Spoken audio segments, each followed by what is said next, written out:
Oi, gente, aqui é o Juan e esse é um vídeo sobre como foi crescer sendo filho gay de uma mãe lésbica. Então, gente, uma questão que está presente sempre nas minhas narrativas é a questão da representatividade. E um dos motivos de eu advogar tanto por isso e de ser tão importante pra mim é que eu cresci em uma família LGBT, né? Eu sou um jovem gay e eu cresci com uma mãe sapatona. E esse vídeo é pra contar pra vocês um pouquinho dessa história, um pouquinho sobre como foi crescer, né? Porque aí na minha experiência, nesses 24 anos tendo uma mãe sapatona, algumas questões elas acabam sendo meio nebulosas. As pessoas vira e mexe me fazem perguntas quando descobrem que minha mãe é lésbica. E esse vídeo é um pouquinho mais pra contar sobre como foi todo esse processo. A nossa história começa lá em 1995, quando eu era somente um feto. Minha mãe tinha acabado de engravidar do senhor meu pai.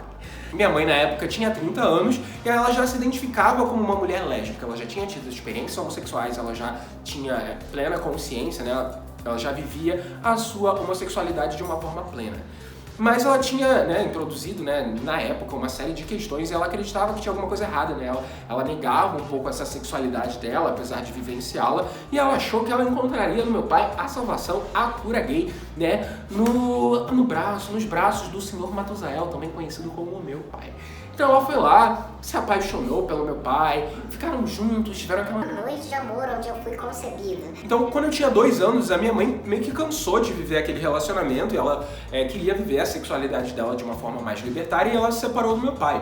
Só que aí rolou um pequeno conflito, porque o senhor do meu pai não estava tão disposto assim em terminar o casamento. E ele fez uma coisa horrorosa, que foi chantageá-la com a minha guarda. Sim, na época meu pai virou pra minha mãe e falou assim: ok, você quer me largar pra morar com essa sua nova paixão, com essa mulher aí que você conheceu, mas você não vai levar meu filho.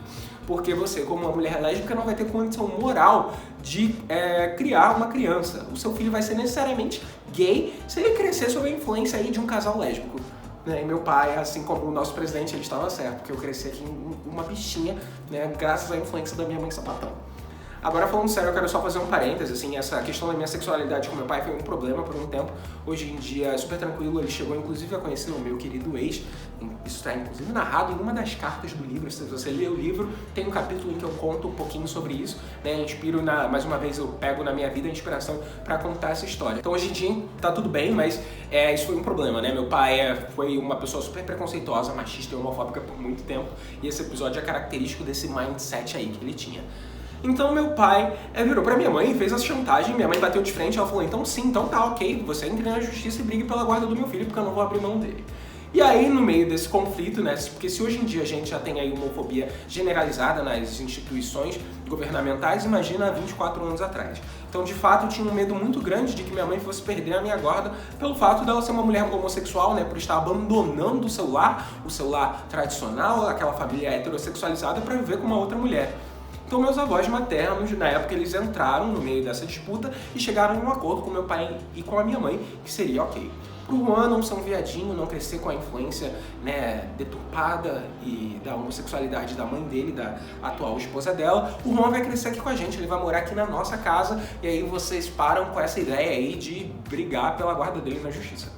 E aí eles entraram nesse acordo. O irônico disso é que meu pai acabou mudando de cidade, casou com uma outra mulher, teve um filho, o meu irmão, chamado João, porque meu nome é Juan, o nome do meu irmão é João, porque meu pai é extremamente criativo. E aí, e minha mãe, pelo contrário, continuava morando super perto de mim, estava ali comigo todo dia, eu só não dormia com ela.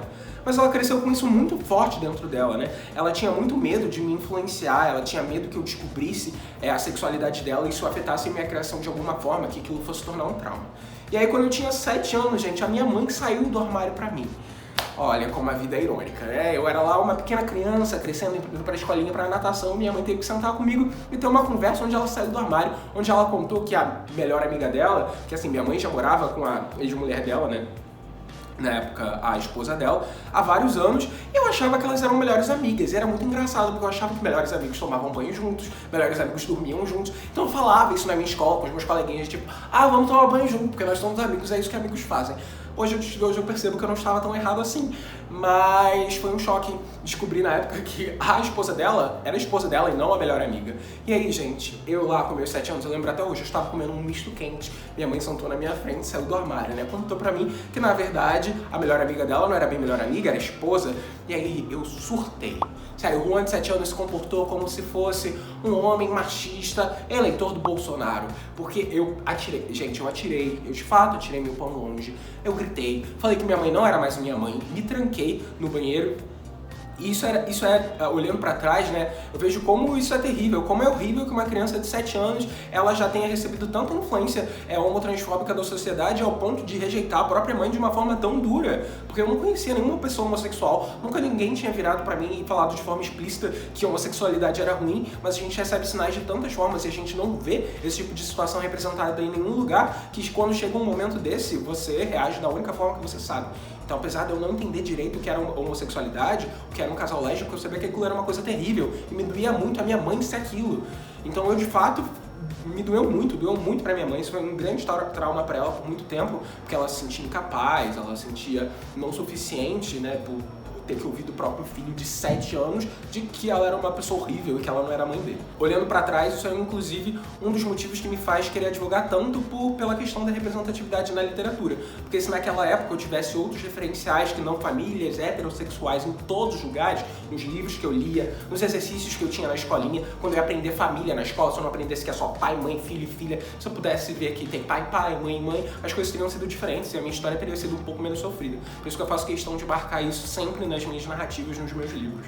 E aí, o tempo passou, assim, criança tem uma coisa boa que criança esquece e supera as coisas muito rápido, né? Criança sempre lida com temas que a gente acha que são críticos e problemáticos de uma forma muito tranquila. Então, 2 dias depois eu já não tava mais ligando pra aquilo, tava super de boa, a minha tia continuava sendo minha tia, né? Eu continuei chamando ela de tia. Então, a vida seguiu. E aí, tempos depois, anos depois, quando eu me descobri homossexual, quando eu comecei a namorar, aí, gente, foi a minha vez de sair do armário. E aí é muito engraçado, porque sempre que quando as pessoas descobrem que eu tenho uma mãe sapatão, ou quando eu conto isso pra alguém, eles ficam: ai, Juan, então foi super tranquilo pra você, né, assumir sua sexualidade, apresentar seu namorado, sair do armário. E não, gente, isso é uma falácia, isso é uma falsa verdade. Pelo contrário, várias vezes eu me pego pensando que talvez as coisas tivessem sido muito mais tranquilas se minha mãe fosse uma mulher heterossexual. Justamente porque, desde aquele momento em que ela largou meu pai, ela cresceu ouvindo de todo mundo, né, de forma direta, de forma explícita ou não, que ela era uma influência negativa pra mim, que a sexualidade dela estaria me corrompendo. Até porque eu sempre fui uma criança viada, uma criança extremamente afeminada. Então a minha mãe ouvia de todo mundo uma série de piadinhas, de família, de vizinho, até da própria companheira dela na época. E isso fez com que ela de fato acreditasse que ela era responsável por ser essa influência negativa na minha vida.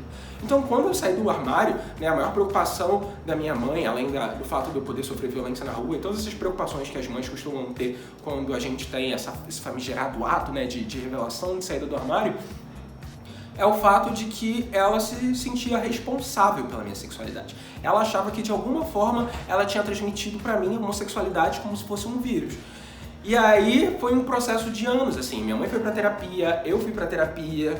Ela começou a buscar outros referenciais, a gente começou a conversar muito, a nossa relação melhorou muito depois desse momento, e a gente começou a se entender melhor. E aí tem um episódio simbólico que mostra mais uma vez a importância da gente se ver representado nos espaços. Porque eu lembro até hoje, uma vez que minha mãe me ligou, porque ela estava assistindo o programa da Fátima Bernardes e o Jean Willis deu uma fala lá. E aquela fala foi extremamente didática e ela conseguiu entender várias coisas, assim, vários problemas que a gente estava tendo na nossa relação, porque na época ela não deixava o meu namorado dormir lá em casa, ela não deixava eu dormir na casa dele. Quando eu saía para encontrá-lo, eu tinha que dizer que eu ia encontrar outra pessoa, que eu ia encontrar um amigo, porque eu sabia que sempre seria um problema se eu dissesse que eu estava indo, sei lá, no cinema com o meu namorado da época. Então,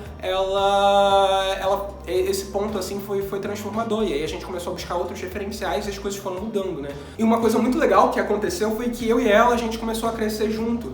Porque a partir do momento em que eu consegui expor e viver a minha sexualidade de uma forma mais libertária, ela também foi fazendo o mesmo. Porque eu fazia questão sempre de sair com os meus namorados de mão dada no shopping, de beijar meu namorado, de apresentar meu namorado como namorado. A minha mãe por anos apresentava as companheiras dela como prima ou como amiga, e as coisas foram mudando. Então hoje em dia ela faz questão também de andar de mão dada com a companheira dela, ela apresenta a companheira dela como namorada. Quando eu estava em relacionamentos, ela apresentava os meus namorados como genro, e foi muito legal eu poder crescer junto com a minha mãe, né, nesse momento em que as coisas felizmente estão andando pra frente.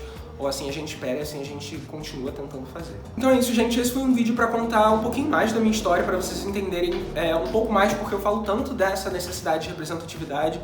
Como eu disse no início do vídeo, eu acho que se o Juan de 7 anos, o Juan de 15 anos tivesse tido outros referenciais, se minha mãe tivesse crescido com outros referenciais, as coisas teriam sido melhores, as coisas teriam sido mais fáceis e mais saudáveis. Por isso que eu faço questão de escrever para jovem e pautar essas realidades diversas na literatura para jovem. E eu acho muito importante que você faça o mesmo. Então fica aqui meu apelo para você apoiar narrativas diversas, para você escrever narrativas diversas, porque isso é o que de fato muda o mundo, sabe? Eu acredito muito que as coisas mudam na prática diária e você contar histórias é uma ótima ferramenta para fazer isso. Então compartilha esse vídeo com seu amigo, compartilha esse vídeo com a sua mãe, com seus familiares, também vamos mandar essa mensagem para frente. Não deixa de se inscrever no canal, deixar seu like, tá bem? Beijinhos estrelados, obrigado por ter me ouvido e até a próxima.